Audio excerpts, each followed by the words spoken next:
وما أرسلناك إلا رحمة للعالمين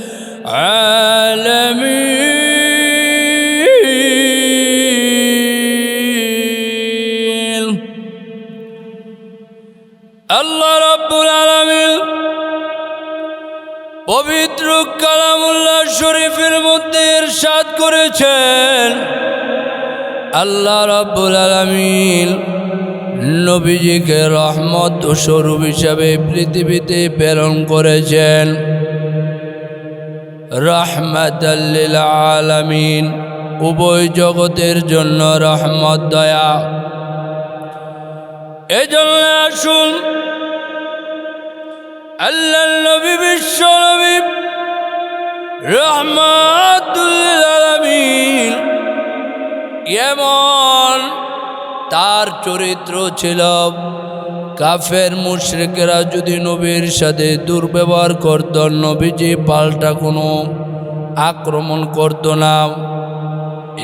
এক ইহুদি নবীর সাথে দুর্ব্যবহার করেছে, বলেছে, হে মুহাম্মদ, তুমি আমার কাছ থেকে টাকা নিয়েছো, টাকা কেন দিলে না? এমন কইরা চাদর পেঁচ দিয়ে আইসা পিছন দিক দিয়ে ধরল। আবু বকর ওমর অনেক রাগান্বিত হয়ে গেছে। রাগান্বিত হয়ে এখন নবীজি বললেন, রে আবু বকর, শান্ত হও।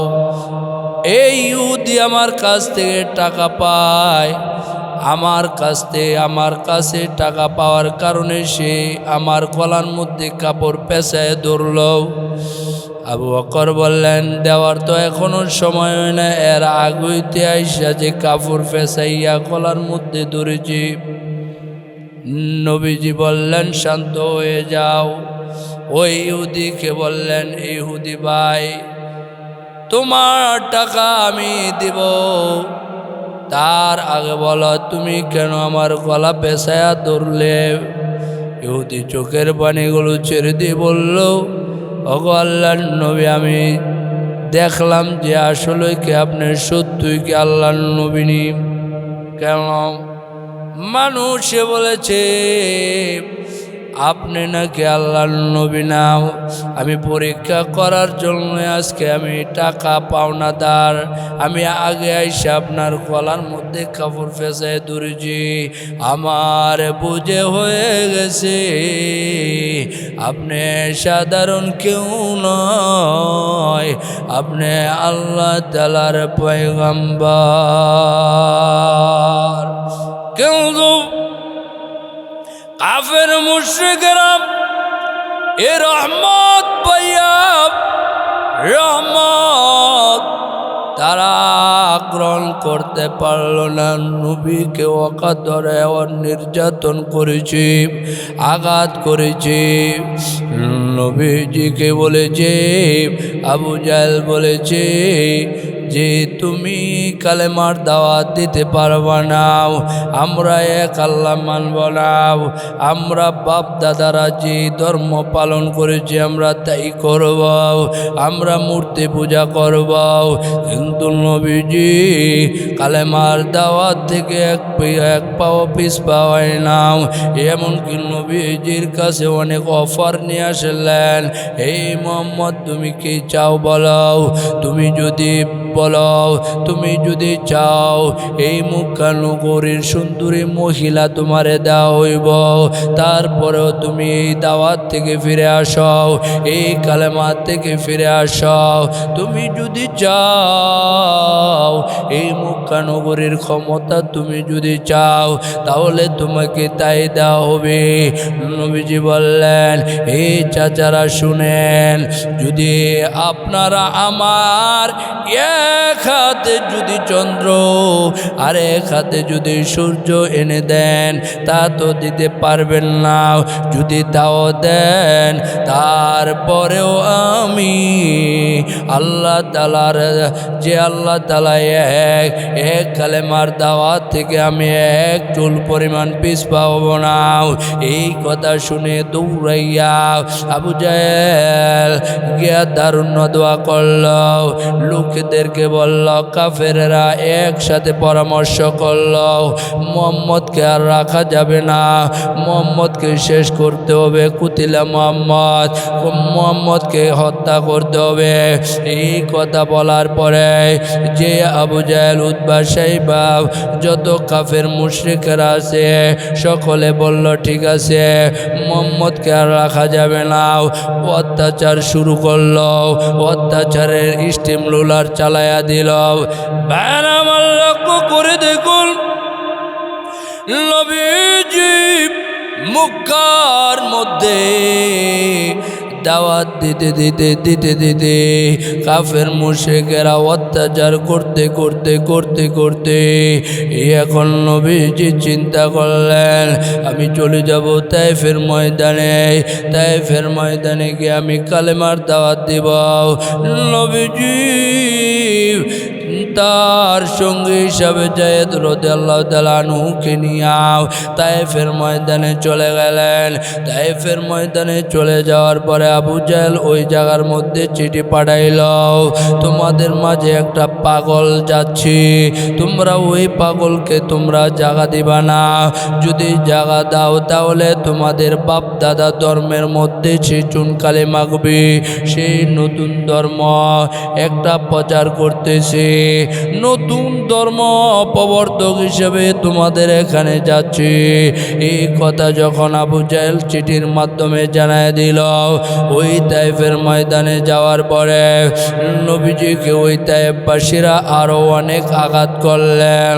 ওই তায়েফবাসীরা ছোট্ট ছোট্ট বাচ্চাদেরকে, কাফের বাচ্চাদেরকে তাদেরকে বলে দিলাম, বাচ্চারা তোমরা জানো মক্কা থেকে আব্দুল্লাহর বেটা মুহাম্মদ নতুন একটা ধর্ম নিয়ে আমাদের মাঝে আসতেছে, তোমরা তাকে কোনো ছাড় দিবা না, তোমরা তাকে অনেক কষ্ট দিবা, পাথর নিক্ষেপ করবা। নবীজি যখন লা ইলাহা ইল্লাল্লাহ মুহাম্মাদুর রাসূলুল্লাহ এই কালেমার দাওয়াত দিতেছিল, কাফের বাচ্চারা, ছোট ছোট বাচ্চারা নবীজির পিছন দিয়া পাথরের ডিল মারে। পাথরের ডিল মারতে মারতে নবীজির শরীর মুবারক জর্জরিত হয়ে গেছে রে। নবীজির শরীর মোবারক থেকে রক্ত মোবারক বেয়ে জমিনের মধ্যে পড়ে যাওয়ার উপক্রম হয়ে আছে। শরীর মোবারক থেকে রক্ত মোবারক গুলো বের হইয়া জুতা মোবারকের মধ্যে লেগেছে। আল্লাহ রাব্বুল আলামিন ডাক দিয়ে জিবরাইলকে ডাক দেয়া বললাম, জিবরাইল শুনো, তায়েফবাসীরা আমার হাবিবের শরীরের মধ্যে ওয়াকাত ধরে বৃষ্টির মতো তারা পাথর নিক্ষেপ করতেছে। আমার নবীজির আর সহ্য হয় না, অজ্ঞান হইয়া জমিনের মধ্যে পড়ে গেছে। আবার যখন জ্ঞান ফিরেছে আমার কথা বলে তারা মানে না। ও জিবরাইল, যাও যাও যাও জিবরাইল যাও, আমার হাবিবের কাছে যাও, আমার হাবিবকে কে বলাও তারা যে কষ্ট দিতেছে আমি আল্লাহ তাদের উপর রাগান্বিত হয়ে গেলাম। আমার হাবিবকে কে বলো তাদেরকে আমি পাহাড়ের চাপা দিয়া তাদেরকে ধ্বংস করে দিবা। নবীজির কাছে আসলেন, নবীকে বললেন, ইয়া রাসূলুল্লাহ, ইয়া হাবিবাল্লাহ, আল্লাহর নবী গো, আল্লাহ রাব্বুল আলামিন বলেছে এই যে তায়েফের মানুষেরা আপনাকে এত কষ্ট নির্যাতন করতেছে, আল্লাহ রাব্বুল আলামিন অনেক রাগান্বিত হয়ে গেছে। আপনি যদি চান তাহলে পাথরের চাপা দিয়া, পাহাড়ের চাপা দিয়া তাদেরকে ধ্বংস করে দিবে। এখন ডাক দিয়া বললা, জিবরাইল কি বলা তুমি? না না না না, এটা সম্ভব না, কাফের মুশরিকেরা আমারে চিনল না, তাদের সন্তানরা আমারে চিনল না। এ জিবরাইল শোনাও, এমন হইতে পারে ওই যে তাদের নাতি পুতি যারা হইবে, যারা আসবে দুনিয়াতে, তারা আমি নবীকে ঠিকই চিনবে। তারপরে এই জিবরাইল তুমি শোনো, আল্লাহ রাব্বুল আলামিন তো আমারে কোনো গজবের নবী বানায় না, আমারে আল্লাহ তাআলা রহমতের নবী বানাইছে। জিবরাইল, আল্লাহ তাআলা আমারে বলেছে আমি হইলাম রহমাতাল লিল আলামিন, আমি রহমতের নবী হইয়া কেমন কইরা তাদের জন্য আমি গজবের দোয়া করব।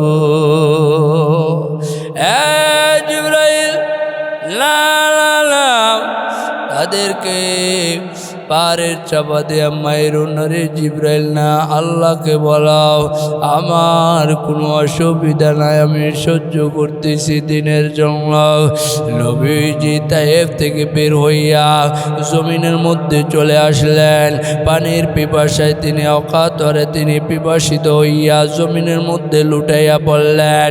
যায়েদকে ডাক দেয়া বললেন, যায়েদ,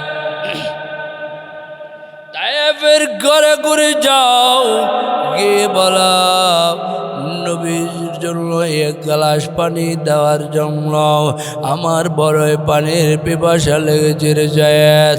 যায়েদ রাদিয়াল্লাহু তাআলা আনহু দৌড়াইয়া তায়েফের ঘরে ঘরে গেল, কেউ কে আসো নবীজির জন্য এক গ্লাস পানি দিবা। তখন সকল কাফেরেরা দরজা আটকায়া দেয়। অনেক কাফেরেরা বলেন না না আমরা দিতে পারবো না।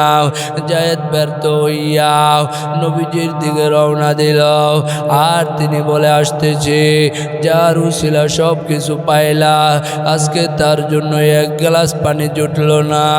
দৌড়ে আসা নবীজিকে জমিনের মধ্যে লুটাইয়া পড়া অবস্থায় নবীকে বলল, ইয়া রাসূলুল্লাহ, ইয়া হাবিবাল্লাহ, ও আল্লাহর নবী, আমি ওই যে তায়েফের ঘরে ঘরে আমি গেলাম, গিয়ে আপনার জন্য আমি পানি চাইলাম, কিন্তু কেউ পানি দিল না গো। এই কথাটা বলার পরে নবীজি তাকায় দেখলেন জমিনের মধ্যে একটা বকরি ঘাস খায়। ইহুদি একটা বকরি নিয়া ওই বকরিটাকে ঘাস খাওয়াইতেছে। নবীজি মাথা উঠাইয়া যায়েদকে ডাক দেয়া বলল, যায়েদ যাও ওই ইহুদি চাচাকে কে বলো তার বকরিটা থেকে আমাকে দুধ দেওয়ার জন্য। এখন যায়েদ রাদিয়াল্লাহু তাআলা আনহু দৌড়াইয়া ওই জায়গার মধ্যে গিয়া বলল, হে ইহুদি চাচা, নবীজি বলেছে এই বকরি থেকে দুধ দেওয়ার জন্য। এখন ইহুদি মুস্কি এসে দিয়ে বলে, মানুষে কয় পাগল, আসলে তো ঠিকই পাগল। যায়েদ ডাক দেয়া বলল, ইহুদি কি হয়েছে, কেন পাগল? তুমি কি জানো না আমার এই বকরি তো এখন পর্যন্ত কোনো বাচ্চা দেয় না, বাচ্চা না দিলে দুধ কেমন কইরা বের হবে? এখন নবীজি ডাক দেয়া ওই যায়েদকে বলল যে এই বকরিটা আমার কাছে নিয়ে আসো। যায়েদ ডাক দিয়ে বলল, হে ইহুদি, তাহলে এই বকরি সহকারে নবীর কাছে যাও, নবীর কাছে যাও, নবীজিকে গিয়ে বলো। নবীজির কাছে আনলেন, আনার পরে ইহুদি ডাক দেয়া বললেন, মুহাম্মদ, মানুষে বলেছে পাগল, ঠিকই তো পাগল, এই বকরি তো আমার এখনো বাছুর দেয়, কোনো বাচ্চা দেয় নাই, কেমন কইরা দুধ বের হইব? এখন নবীজি ডাক দিয়ে বলল, আল্লাহ যদি দেয় বের করে তাহলে দেওয়া সম্ভব। নবীজি ডাক দেয়া বললেন, এই ইহুদি, আমার আল্লাহ যদি চায় বাচ্চা বাদেও দুধ বের করতে পারে। এখন ইহুদি বললে যদি হয়, যদি এমনটা যদি তুমি করতে পারো তাহলে তুমি যে আল্লাহরে মানো ওই আল্লাহকে আমিও মানব। এখন ইহুদির কথা শুননা নবীজি ছাগলের এই বকরির শরীরের মধ্যে হাত লাইকা আল্লাহকে ডাক দেয়া বলল, আল্লাহ গো, তোমার এই বকরিরে বলো না দুধ দেওয়ার জন্য।